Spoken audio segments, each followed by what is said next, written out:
సాయం మంచిదే. విజయుడు, అజేయుడు అనే యువరాజులు ఇద్దరూ ఆశ్రమంలో గురువుగారి వద్ద విద్యాభ్యాసం పూర్తి చేశారు. వారిని తిరిగి రాజ్యానికి పంపేలోపు ఓ చిన్న పరీక్ష పెట్టాలనుకున్నారు గురువుగారు. ఇద్దరినీ పిలిపించి, నాయనా, మన ఆశ్రమానికి 70 క్రోసుల దూరంలో కొన్ని ఆటవిక జాతుల వారి గుహలున్నాయి.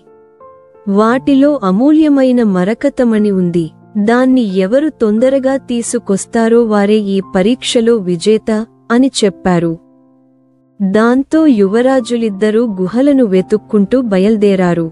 దారిలో వారికో వ్యక్తి తీవ్రగాయాలతో కనిపించాడు. ఆగితే ఆలస్యం అయిపోతుందని అజేయుడు ముందుకు వెళ్ళిపోయాడు. కాని విజయుడు మాత్రం ఆగి అతడికి సపర్యలు చేసి ఎవరో ఏంటో కనుక్కున్నాడు. కాస్త స్థిమితపడి ఆ వ్యక్తి వెళ్ళిపోయాక విజయుడు మళ్లీ బయల్దేరాడు. కొంత దూరం వెళ్ళాక అతడికి అజేయుడు ఆటవిక తెగల చేతిలో బందీగా కనిపించాడు. వెంటనే విజయుడు వారితో స్నేహంగా మాట్లాడి అజేయుడిని విడిపించాడు. అంతేకాదు, వారు విజయుడిని గుహల వద్దకు తీసుకెళ్లి మరకతమణి కూడా ఇప్పించారు.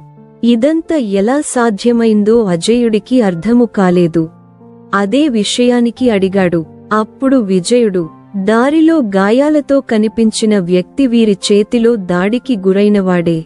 వాళ్ళెలా ప్రవర్తిస్తారో అతడే నాకు చెప్పాడు. దాన్ని బట్టి వారిని నా మాటలతో ఆకట్టుకున్నాను. వాళ్ల ద్వారానే మణిని కూడా సంపాదించాను అని చెప్పాడు.